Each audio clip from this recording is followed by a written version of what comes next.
my name's Suzanne Holtom. I'm a painter. I've been practicing for quite a long time now, sort of 30 years.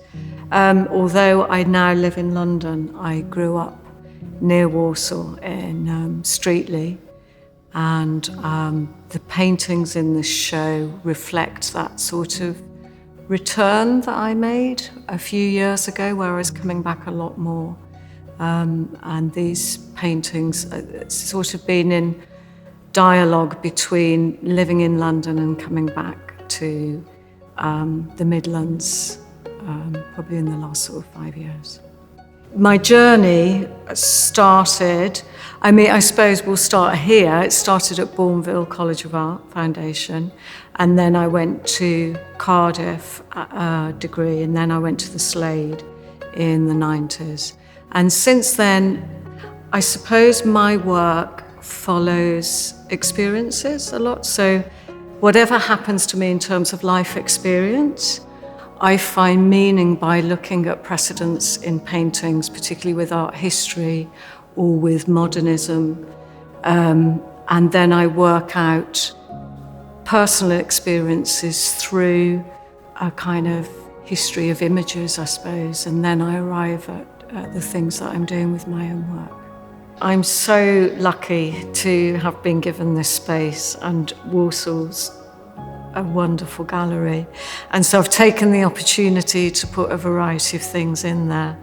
And so there will be smaller works as well as the larger paintings. With all these different elements, it's really important to me that an experience of place is made up from seeing, remembering, being, comparing, and all those things create a whole sense of place. The inspiration for my works sort of comes from experience, and particularly with this lot, during the pandemic, I lost my dad, and so I was coming back to see my mom and my family much more. So it was about the process of returning and that train journey. And when you've left somewhere and you're coming back a lot, it's the process of traveling through landscape which suddenly becomes incredibly meaningful. And so through that experience, I just started thinking about the landscape of my childhood an awful lot more. And I grew up in Streatley, and so these geosites of Barbeacon, I was fascinated with Wren's Nest, although I had less to do with Dudley growing up. I just think it's an incredible site. So I was just picking out places that had a particular resonance with me, with landscape.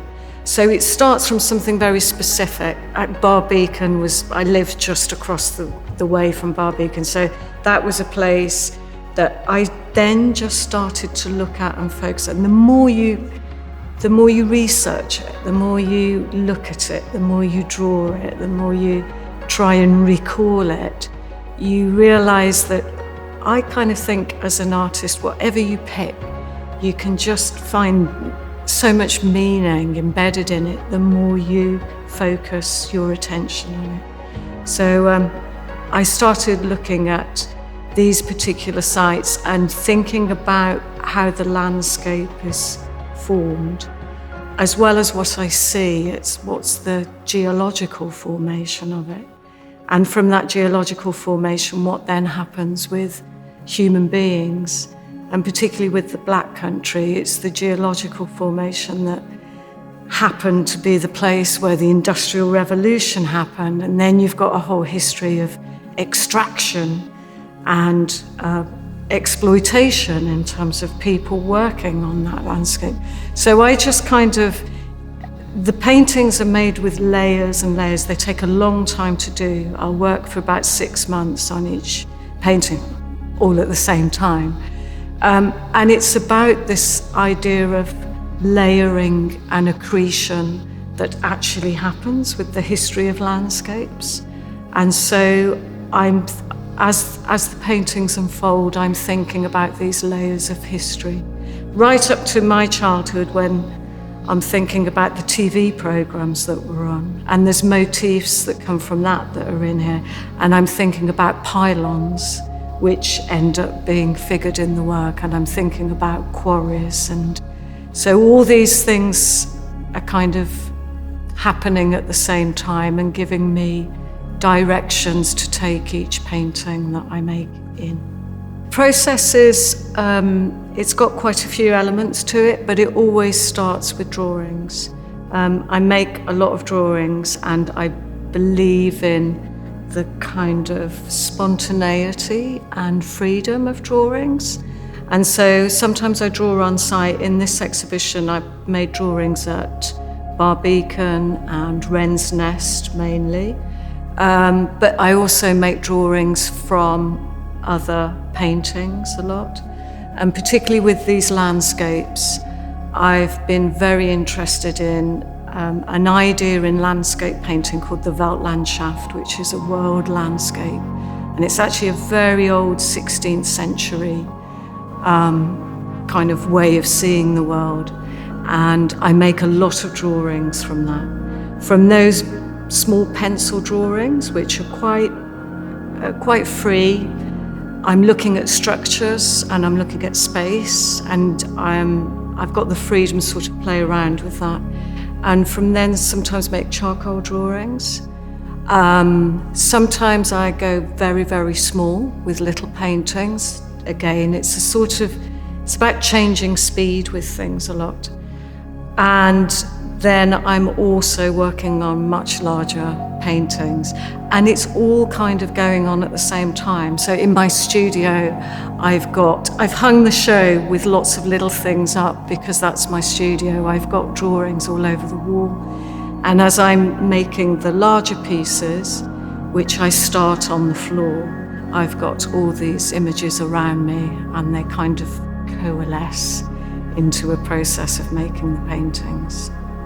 The larger ones here around me, they start on the floor, and the first process is with the raw canvas. I take the thread out of the actual piece, and then I start dropping the threads. And those threads are I see them as drawings, initial drawings on the surface. And then I fix them if I'm happy with how I've dropped it. So again, you've got chance and structure working together.